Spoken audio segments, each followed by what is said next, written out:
जय माता दी दोस्तों। आज मैं आपके सामने एक कविता लेकर आई हूँ।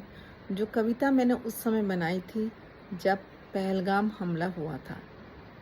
बहुत दुख हुआ था उस समय यह सोचकर कि उनके साथ क्या बीती होगी जिनके साथ यह सब हुआ है।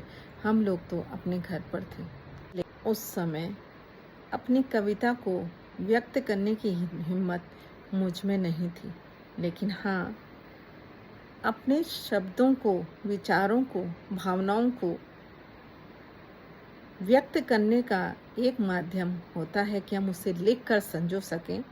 तो उस समय जो भी मेरे मन में विचार आए, शब्द आए, उन्हें मैंने संजो कर रखा।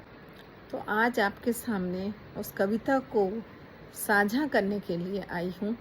तो उसमें जो भी गलतियाँ होंगी आप मुझे माफ़ करेंगे, क्षमा करेंगे। तो आइए चलते हैं कविता की ओर। स्तब्ध हूँ, हैरान हूँ, स्तब्ध हूँ, हैरान हूँ उन आतंकियों की हैवानियत पर। स्तब्ध हूँ, हैरान हूँ उन आतंकियों की हैवानियत पर। धर्म पूछकर मारा है, धर्म पूछकर मारा है, धर्म को ही ललकारा है। धर्म पूछकर मारा है, धर्म को ही ललकारा है। माँ बहनों के तुमने सिंदूरों को उजाड़ा है, माँ बहनों के तुमने सिंदूरों को उजाड़ा है। लो जवाब मिल गया, ये उस समय के शब्द हैं जब हमारे फौजी शेरों ने उन्हें करारा जवाब दिया था। तो मेरे मन में यह भाव आए, लो जवाब मिल गया तुम्हें अब, लो जवाब मिल गया तुम्हें अब। देश के वीरों ने भी तुमको घर आकर मारा है, मेरे देश के वीरों ने भी तुमको घर आकर मारा है। मत लो हमसे इस कदर टक्कर, मत लो हमसे इस कदर टक्कर। अब मेरा देश पहले जैसा डरता नहीं है।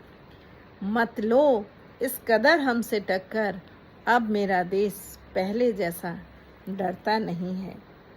तुम्हारे जैसे देश के लोगों के लिए तो, तुम्हारे जैसे देश के लोगों के लिए तो मेरे देश का एक फौजी ही काफ़ी है। तुम्हारे जैसे देश के लोगों के लिए तो मेरे देश का एक फौजी ही काफ़ी है। कुछ पंक्तियाँ अपने देश के लोगों के लिए भी बोलना चाहूँगी। मेरे देश के लोगों, मेरे देश के लोगों अब भी जाग जाओ, मेरे देश के लोगों अब भी जाग जाओ। धर्म, क्षेत्र, जाति, राजनीति, मेरे देश के लोगों अब भी जाग जाओ। धर्म, क्षेत्र, जाति, राजनीति छोड़ तुम कट्टर सनातनी बन जाओ। धर्म, क्षेत्र, जाति, राजनीति छोड़कर तुम कट्टर सनातनी बन जाओ। इन्हीं शब्दों के साथ जय हिंद, जय भारत, जय माता दी।